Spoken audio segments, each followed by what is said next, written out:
Hello everyone, welcome back to Marco Collective Gamer 77, or MCG 77.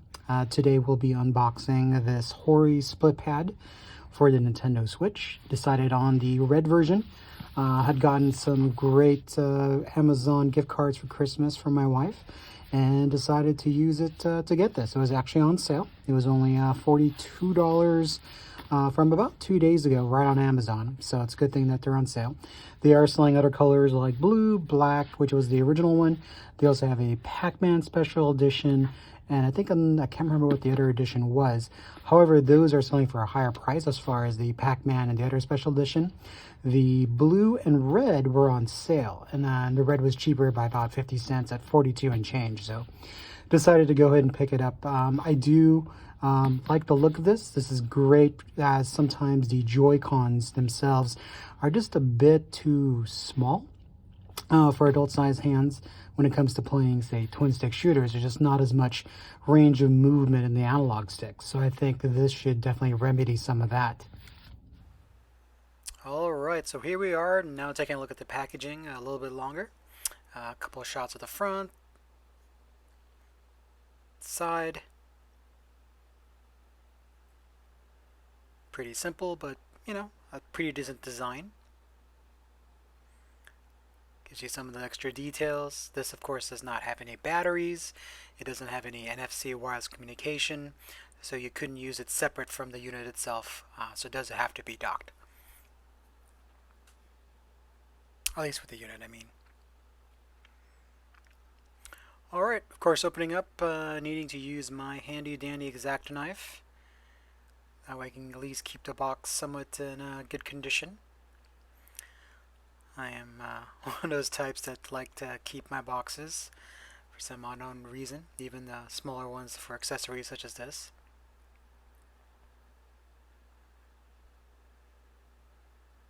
And it's very well packaged, pretty standard. Sliding that isn't too difficult. You've got some pretty standard pieces. You've got the instruction manual, of course in multiple language, kind of done in a kind of a map fold out.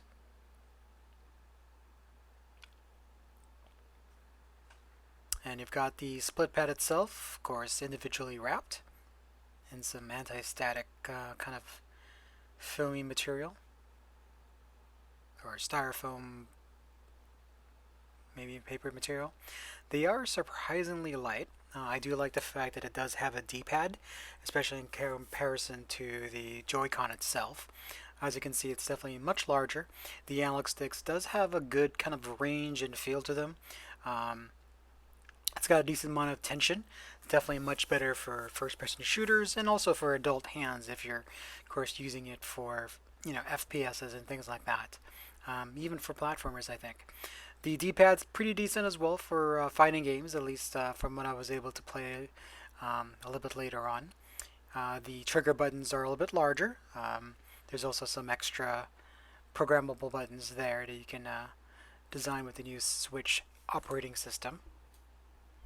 Again, it does feel pretty light, but solid. A decent kind of build to it. It's actually much lighter than I thought it would be. Again, probably because there's no vibrating motors, batteries, or any type of NSC system to it. And unwrapping the right side. Again, pretty light, very similar as far as the buttons. Comparing it to the Joy-Con. There are also some turbo buttons as well on the Split Pad Pro grip. I do like the forward-facing buttons are much larger. Again, the analog stick, same good amount of feel and travel as you would have, say, as an Xbox controller, or even the Pro controller. Shoulder buttons again are a bit oversized, which is nice. I really do like the fact that the trigger buttons are oversized. Again, feels really nice and comfortable for first-person shooters. Also has that extra programmable button as well. And as you can see, it just basically slides right in. It would have been nice if it did have a battery, so you can actually use it, or maybe even, I don't know, had a middle charging kind of column that you can use this like a normal controller or a semi-pro controller. Without, of course, the motion control. There's no gyroscope. It slots in fairly easily on the system itself, no problem. Clicks into place, feels very solid. There's not much give. It does, of course, add some weight to the Switch handheld. Definitely really good for home use. I don't know if I would be, bringing this with me for travel, but it definitely works. Alright guys, I fast forwarded a little bit. We'll really stop recording and then moved around. Here is Crisis on the Switch. So yes, the Switch can run Crisis. AOC is overrun. Psycho and I are moving to the signal location. I do apologize in advance. I will be playing this via an angled view, just so I can, of course, show it in the camera. So I do apologize. The play is going to suck. But the sensitivity feels actually not too bad. I'll probably play around with it a bit. I did set it for when I had the Joy-Cons connected to it. But having it like this really does make it feel like a normal Xbox controller.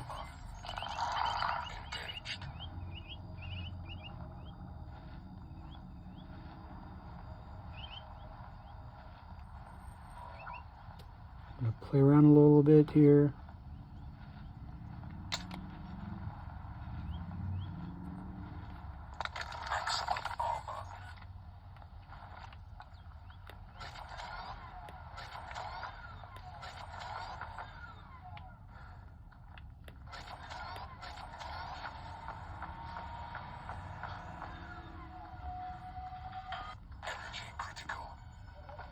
And I'm not sure how many of you have actually tried this version, but surprisingly, it is amazing how far we've come, especially with the devs, with their coding, and of course with the chips themselves as well.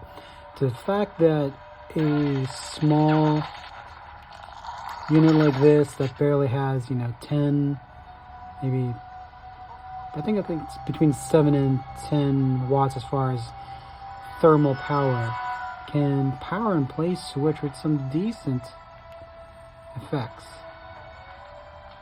I do apologize again, getting a little bit of glare here. I'm not sure how it's showing up on the video.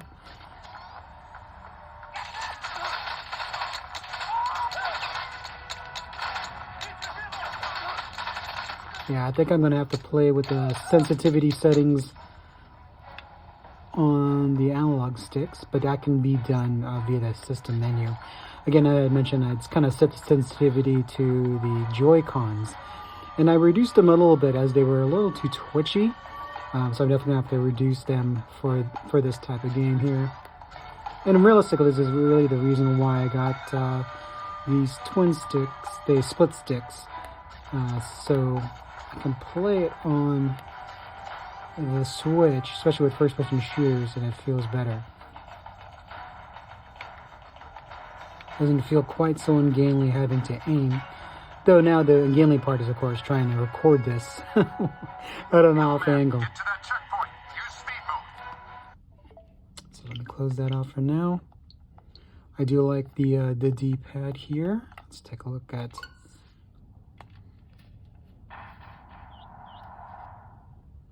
Oh. Let's go new game. All right, let's get to it. Buttons feel good. This time around, it'll just mainly be the D-pad and the face buttons.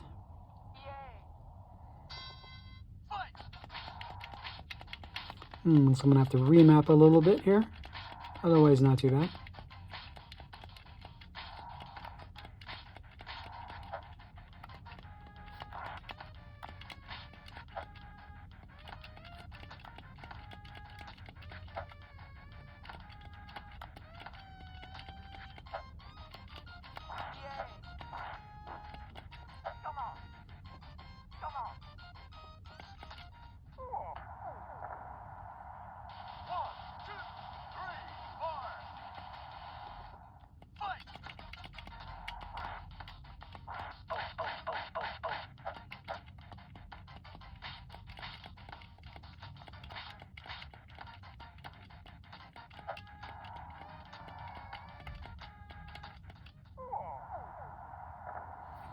Alright, that's that.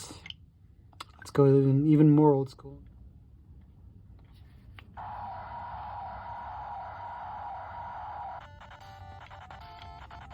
Now this I remember playing way back in the day with my uncle's Nintendo system before I got my own. Spending many hours trying to play through, beat this as a kid.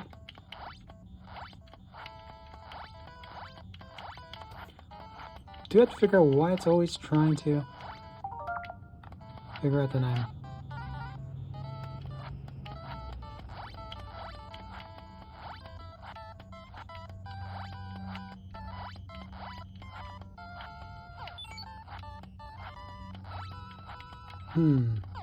So I do one thing I don't like is the D buttons, the start button's all the way up here. So let's see if I can incorporate that into the gameplay easily or not.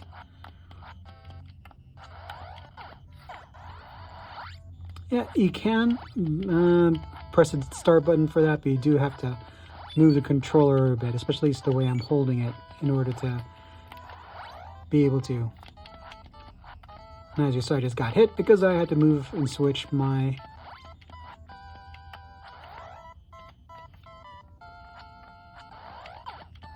grip in order to press that start button. So that is one thing I definitely don't like, at least for the Nintendo game. In order to switch over to reach the D button, I kind of had to switch my angle. And it could also be the way I'm holding the stick itself right now, just because I am trying to record this. So that could be why. Yeah, it does feel pretty decent. I am kind of disappointed. I usually beat Glass Joe in the first round. So we'll have to get used to having this start button all the way up here. So I think for older games where you do have to incorporate other buttons, where in the past, of course, the Nintendo only had 2 buttons and a start button and a select. So I think, you know, having that in mind and just adjusting to it isn't too bad. But I think it's definitely made more for shooters. And that's really the reason why I bought this. It seemed like a more comfortable option. Versus, you know, having to always just play on the dock and using the Pro Controller. But if you do like the Xbox style, or even the Pro joystick style, I think you'll really like this option. Especially if you play a lot of first-person games. Again, the analog sticks felt great in Crisis. I'll just have to set some of the sensitivities down a bit. I do like the shoulder buttons, and of course, I haven't tried the reprogrammable buttons in the back, but I do like it overall. Alright guys, playing a little bit of Borderlands here. Oops, didn't mean to do that. I was trying to reach the volume button. Of course, as I was mentioning, this Hori split pad really feels like it's a good option for folks that really do like playing a lot of first-person games. So right now I am booting up a little bit of Borderlands. Feels pretty good. I'm liking the sensitivity default-wise on the analog stick so far. Got a good sense of feel to it.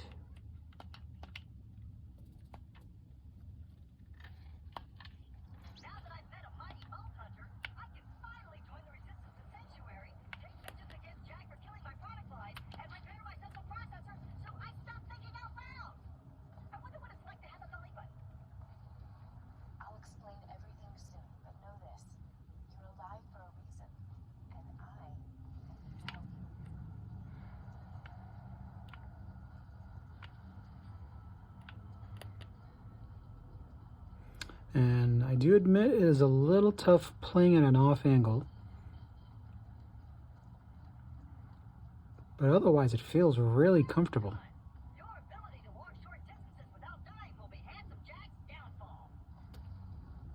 And of course more of that Borderlands humor.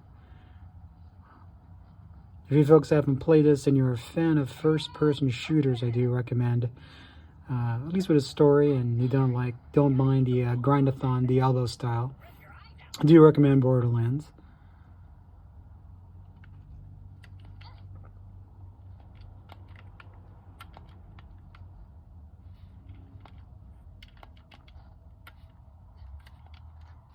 Getting used to controls again.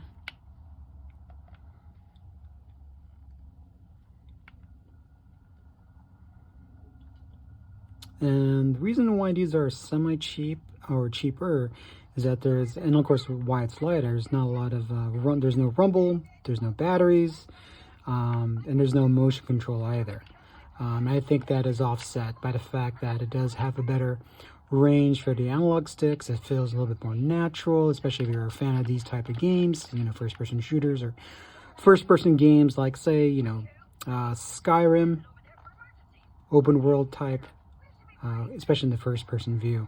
I think these sticks are made very well for that. The D-pad is also a wonderful thing for the older retro titles. One thing I didn't like is as you probably may have seen in my other clip, when I was trying to play Punch-Out on the original Nintendo, having to split time and kind of change my position, at least while playing, in order to press that small start button, in order to, you know, use that super uppercut and Punch-Out. But otherwise, for the Super Nintendo games and other games, not too bad. Again, it doesn't feel too erratic. The sensitivity seems to be just about right. Buttons feel good, they don't feel mushy.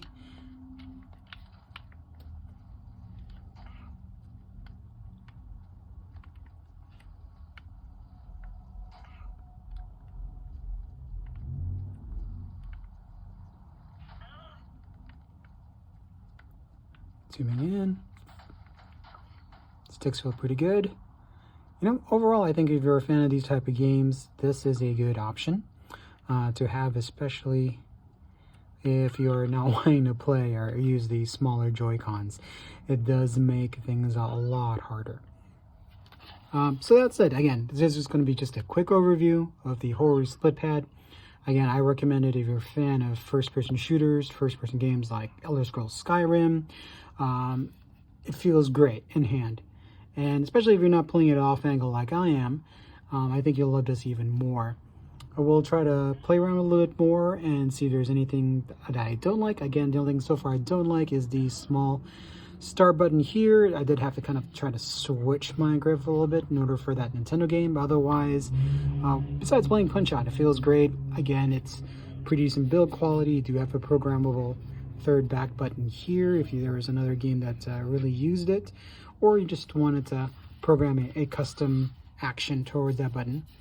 I'm going to play around with it a little bit more, like I mentioned, but so far, especially at $42 on sale versus the normal $49.99, definitely a recommendation. I would have still actually paid full price, but was fortunate that thanks to all the after Christmas and after New Year's sales, that there are at least some sales for it. And of course, having a gift card always helps. But so far, guys, thanks for watching this quick overview. Again, definitely recommend, and you know, recommend purchasing this title, especially if you're that type of a gamer. It'd be kind of nice. This is also compatible with the Switch Lite, but since these are more direct, I don't believe it will be. All right, guys, thanks for watching again, and have a happy 2020.